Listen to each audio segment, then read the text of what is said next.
प्रधानमंत्री नरेंद्र मोदी भाषण शुणिले पूर्वतन मुख्यमंत्री नवीन पट्टनायक एवं निजर पूर्व दिनर कथा मन पकाइले। नवीन घर आगे जमिला बीजेपी क्रेज। मोदी देले भाषण एवं जो लोक मैंने नवीन निवास आगे ठिया होगा भय करुले से नवीन निवास आगे बड़ बड़ होर्डिंग मारी मोदी फटो झुलाई बीजेपी जिंदाबाद नारा देले। जो नवीन निवास आगे थरे लोक गहली देखा मिलू ना आज से नवीन निवास आगे लोकों गहली होई बीजेपी नारा रे कंपी उठिला पूरा परिवेश। तेबे लोक माने कहिले सबु भाग्यर खेल। नवीन पट्टनायक जेतबळे ओडिशा रे राजनीति करुथिले सेतबळे बीजेपी तो बीजेपी अन्य केउ दल मध्य नवीन निवास आगे परदा भी पकई पारु नथिले। आज मोदी ओडिशा को आसीबा परे सबु बदली जाइछि। नवीन को क्रेज कमी जाइछि एवं नवीन को सुरक्षा बलय मध्य हटाई दिया जाइछि जहाँ लागू होइछि बीजेपी पई।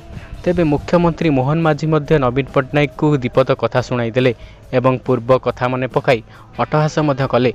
नवीन पट्टनायक सबु शुणिले तांको निज घरे रही एवं मने मने चिंता कले जे जदि आज से सरकार रे थांते सेमिति तांको पई मध्य एभली व्यवस्था करा जाय थांता। नवीन निवास आगे बड़ बड़ नेता मंत्री मानकर भीड़ लगी रोला सबुबले कहीं मध्य तांको आगे पहरा पकई पारु नथिले एवं लोकों गहली जो नवीन निवास आगे केबे भी लागू नथिला। आज बीजेपी जिंदाबाद नारा रे कंपी उठिला नवीन निवास आगर परिवेश। तबे सबु भाग्यर विडंबना कहले लोके बीजेपी किछिटा लोक मानक प्रतिश्रुति दे माइलेज नहीं जिबा परे एभली जीति परी नवीन पट्टनायक मोदी भितर बागयुद्ध आरंभ हो गला।